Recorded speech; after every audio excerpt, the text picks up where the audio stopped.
이 교회, 로마에 살고 있는 믿음의 2세대 유대인들이 주류를 이루고 있습니다. 그들은 AD 49년 글라우디오 칙령에 의해 로마에서 쫓겨났다가 다시 로마로 들어가서 교회를 이루었습니다. 그런데 AD 64년 로마에서 대규모 화재가 발생한 후에 네로가 민심을 달래기 위해 기독교인들을 희생양으로 삼았습니다. 그래서 그들에게 다시 고난이 왔고 감옥에 갇힌 자들도 생기게 되었습니다. 다른 교회에서는 순교자까지 생겨났습니다.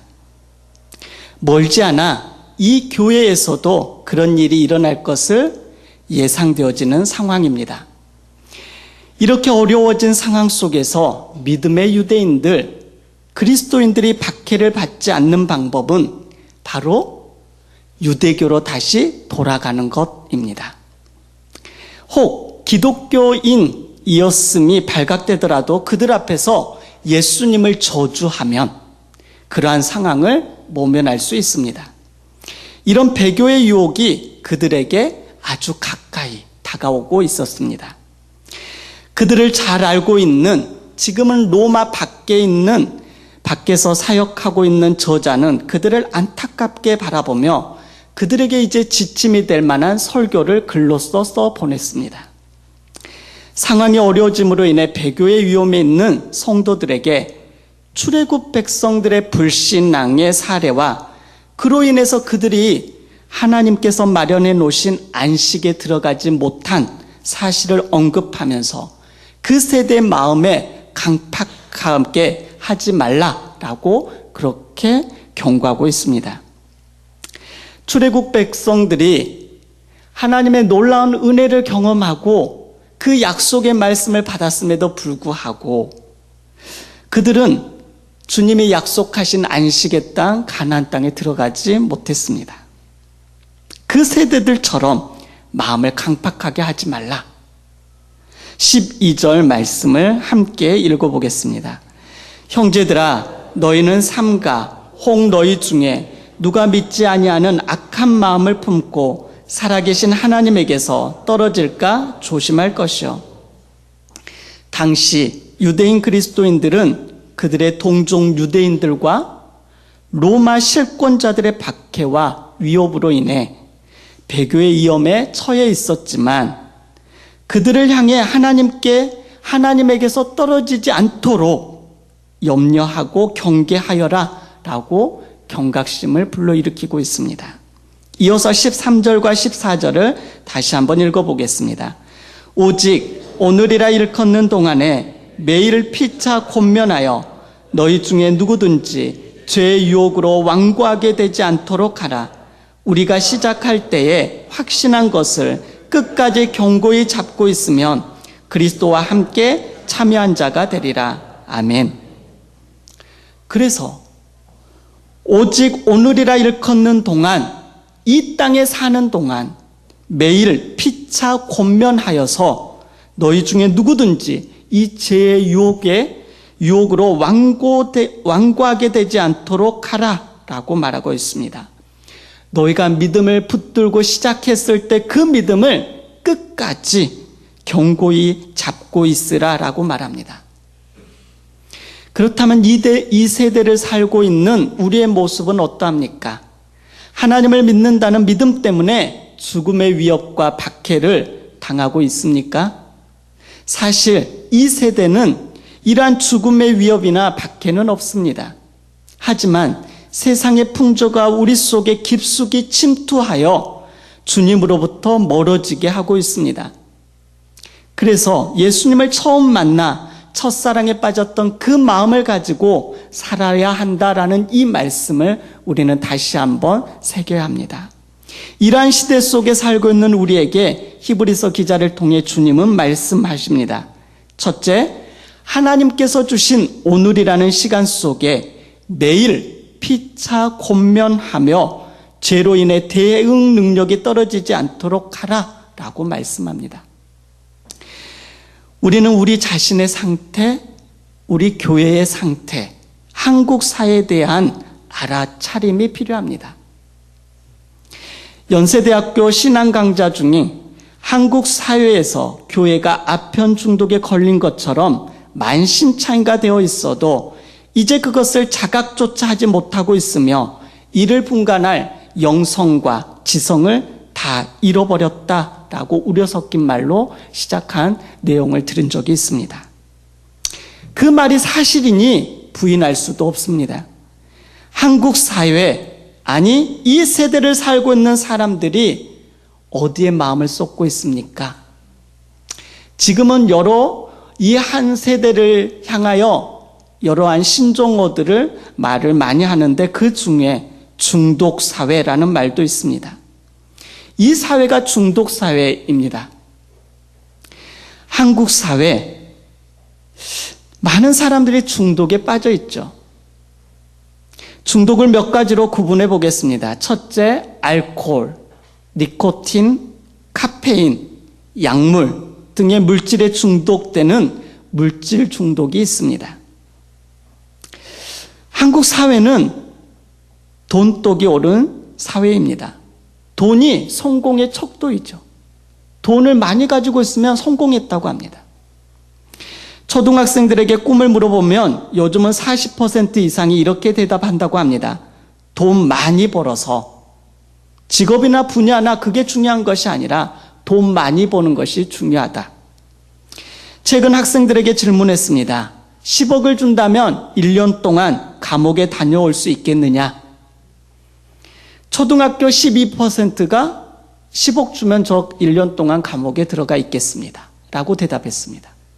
중학생은 28%, 고교생은 44%. 이 질문에 대해서 성인들에게 10억을 줄 테니 1년간만 감옥에 가 있어라 라고 한다면 그 수치는 훨씬 더 높을 것입니다.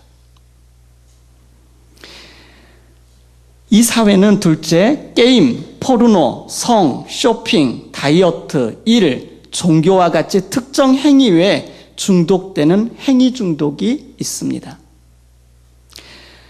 우리나라 초등학생 10명 중 4, 5명이 바로 게임 중독에 걸려 있다고 합니다. 성 중독의 심각성은 또 어떠합니까?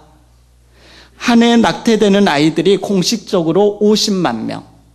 그런데 비공식적인 숫자까지 다 합하면 200만 명. 셋째, 근심, 의존증, 강박증, 우울증, 불안증 등 일정한 감정에 중독되어 있는 감정 중독에 많은 사람들이 또 빠져 있습니다. 이외에도 음식 중독에 빠져 있는 사람도 많이 있죠. 이러한 중독과 죄에 대하여 대응할 능력이 우리에게 있느냐? 이 사회가 이러한 것들을 능히 이겨나갈 만한 자생 능력이 있느냐? 그런데 이 사회가 그러한 능력을 잃어버린 것처럼 느껴집니다. 그러나 오늘 이 시간 주님은 피차 권면하여 죄로 인한 대응 능력이 떨어지지 않도록 서로 그렇게 권면하고 챙겨라. 그런데 아십니까? 권면의 기본 자세는 사랑이 묻어나는 권면이어야 합니다. 어둠에 익숙해져 있는 세대와 주위의 사람을 향해 우리는 사랑의 빛으로 찾아가야 합니다. 주님이 우리에게 그렇게 계속 찾아왔기 때문입니다. 사랑으로, 그 주님의 사랑으로 우리에게 한 번 찾아온 것으로 끝낸 것이 아니라 우리가 돌이킬 때까지, 우리가 주님을 알아챌 때까지 주님은 찾아오고 또 찾아오셔서 우리들도 하나님의 자녀 삼으셨습니다. 이제 우리가 우리 주위의 어둠에 익숙해져 있고 그 어둠 속에서 즐거움을 찾고 있는 이들에게, 그리고 교회 안의 구성원들 속에도 여전히 세상의 즐거움 가운데 죄와 중독에 빠져있는 사람들에게 우리들은 계속 찾아가야 합니다. 사랑으로 권면하며 찾아가 그들을 새롭게 세워야 합니다. 쓰러져 있고 적당히 타협하며 욕망의 노예가 되어 살아가는 이들에게 우리는, 저와 여러분은 어떠한 사람입니까? 알면서도 그러려니 하고 넘어가고 있지는 않습니까? 사랑하는 강서가족 여러분, 주님이시라면 어떻게 하셨을까요? 중독에 빠져 있고 어둠에 익숙해져서 욕망의 노예로 살고 있으며 세상 이치와 가치관이 우선순위로 그렇게 발버둥치며 살아가는 이들에게 오늘 이 말씀을 받는 우리들은 어떻게 반응해야 할까요? 다른 사람의 인생에 내가 너무 간섭하는 게 아닐까? 그러나 그 길이 멸망의 길이요, 어둠의 길이요, 주님의 말씀에 벗어난 삶이라면 그 끝이 죽음이라고 단정되어진다면, 그 끝이 죽음으로 연결되어져 있다면 다른 사람이 죄에 빠지지 않도록 도와주고 사랑의 마음으로 권면하는 것이 어찌 간섭하는 일이겠습니까? 주님이 그렇게 하셨을 것입니다. 우리가 죄에 빠지지 않고 하나님과 멀어지지 않기 위해서 매일매일 영적인 일에 마음을 두고 서로를 챙기며 돌아보며 도와야 합니다. 그때만이 우리는 일어서고 그 우상과 죄악과 어둠에서 우리는 우리 자신도 버틸 수 있고 우리의 동역자들도 버틸 수 있고 어둠 가운데 허적 있는 이들을 건져낼 수 있습니다. 이를 위해서 우리가 먼저 부름받은 사람들입니다. 둘째, 오늘 말씀을 통하여 하나님께서 주신 오늘이라는 이 시간 속에 처음 믿음을 끝까지 굳게 붙들어야 한다라고 말씀하고 있습니다. 복음 안에서 순전한 믿음을 끝까지 굳게 붙들어야 한다라는 말입니다. 주님 안에서 순수하게 주님만을 바라보고 오늘 하루 매 순간마다 주님을 바라보고 주의 말씀으로 인하여서 즐거웠던 그 첫사랑이 오늘도 이어져야 한다는 거죠.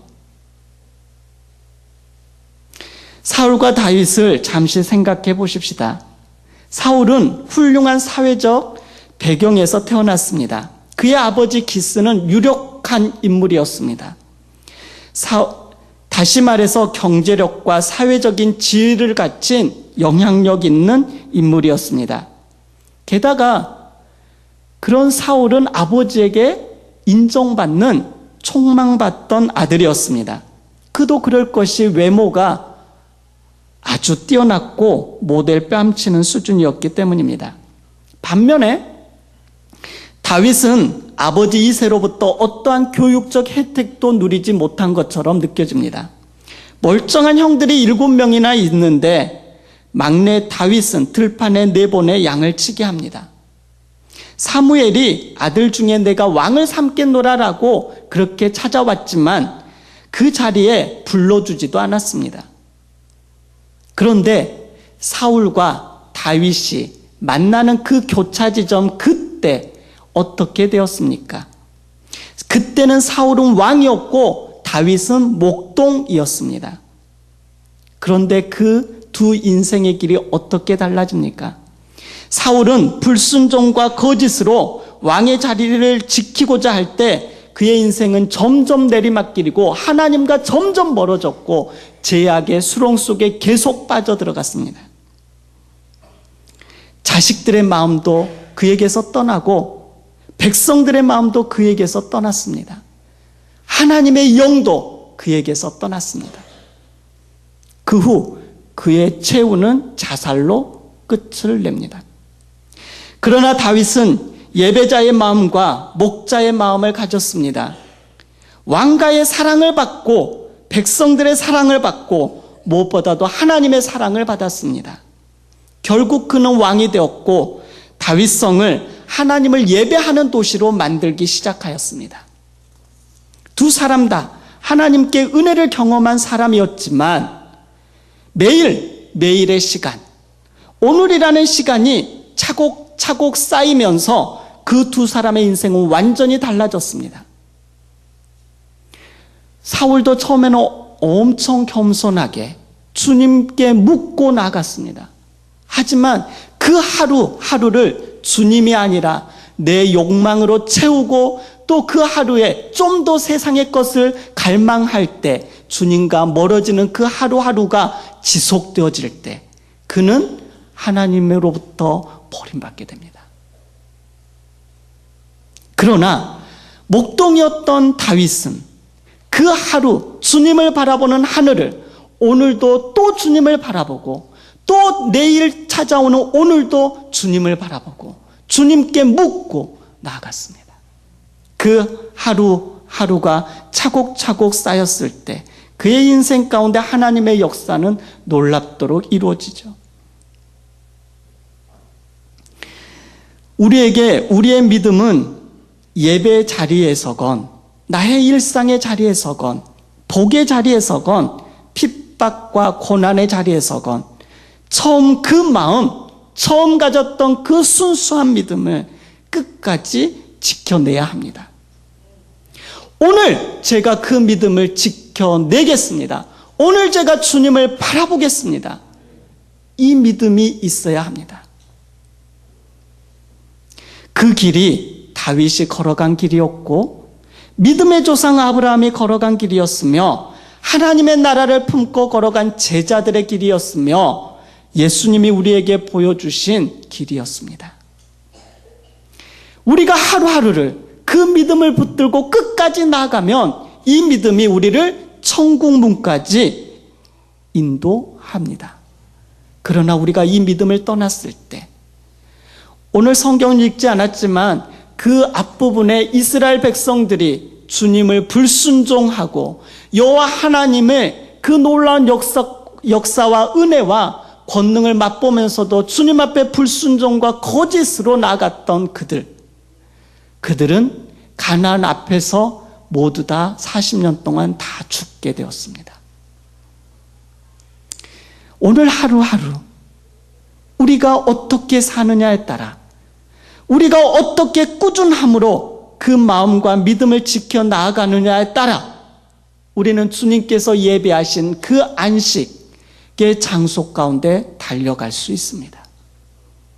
셋째, 하나님께서 주신 오늘이라는 시간 속에서 하나님으로부터 멀어지지 말라라고 말합니다. 두 번째와 이어지는 말씀이죠. 출애굽기에 나오는 내용을 보십시오. 하나님을 믿고 광야로 따라 나왔지만 결국 이스라엘 백성들 대부분은 하나님께서 약속하신 그 안식처에 들어가지 못하였다. 그 이유는 하나님의 음성을 듣지 않았기 때문이다라고 말합니다. 그들이 이러한 행동은 무려 40년 광야 생활 동안 끊임없이 있었습니다. 오늘이라는 이 시간 속에서 하나님으로부터 멀어지지 않기 위해서 우리는 이 하루의 짧은 시간, 사소한 시간, 순간순간 디테일한 그 부분까지 신경 써야 됩니다. 안 그러면 훅 사탄이 우리의 마음을 빼앗아가죠. 우리를 얼마나 많은 것들로 유혹한지 모릅니다. 주님을 바라보던 우리의 그 믿음의 눈을 다른 것들로 확 돌려내는데 순식간에 돌려놓죠. 우리는 아주 작은 그 시간, 사소한 그 시간까지 주님을 바라볼 줄 알아야 됩니다. 그리고 작은 일일지라도 주님과 상의하며 그분과 이야기를 나누고 주님과 함께 하는 것이 필요합니다.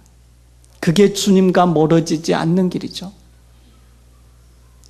오늘 본문에서 많은 사람들이 주님과 멀어지는 그 시대에 이스라엘 백성들, 영적인 이스라엘 백성들, 그리스도인들을 보게 되었습니다. 그런데 너희들은 그러지 않도록 주의하라. 그래서 서로 권면하고 힘을 불어넣어주고 함께 주님을 바라보아야 한다. 믿음을 지켜야 한다. 그 말씀을 히브리서는 계속 믿음에 대해서 이야기합니다. 아주 작은 일, 사소한 일이라고 생각하면서 매일매 순간 나 자신이 주인이 되고 자신의 가치 판단과 경험을 하나님보다 우선순위에 둔다면, 그리고 오늘이라는 이 시간 속에 그 일들이 계속 반복되어진다면 우리는 하나님으로부터 멀어질 수밖에 없습니다. 그러하기에 오늘 우리에게 주어지는 이 시간 속에서 하나님과의 관계가 첫 번째 이어야 함을, 주님 안에서의 믿음을 지켜야 함이 우선순위임을 알아야 합니다. 사랑하는 강서가족 여러분, 오늘 지금 여기가 중요합니다. 내일? 아니요. 오늘 이 예배하는 이 시간, 찬양하는 이 시간, 우리의 그 마음을 다하여 주님을 바라보는 이것들이 쌓여서, 이 순간순간이 쌓여서 주님 안에서의 놀라운 은혜와 능력과 믿음의 장부가 되는 것입니다. 말씀을 듣는 이 시간, 말씀을 듣고 예배가 다 끝나고 교제가 끝나고 집으로 돌아가는 그 시간, 집에서 만나는 사랑하는 자녀들과의 그 시간,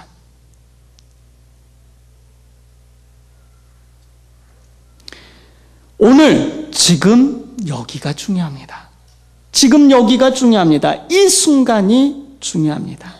하나님께서 주신 오늘이라는 이 시간 속에서 끝까지 믿음을 지키고 다른 사람을 사랑으로 권면하며 일으켜 세우며 함께 천국문에 이르는 우리 모두가 되십시다. 기도하겠습니다.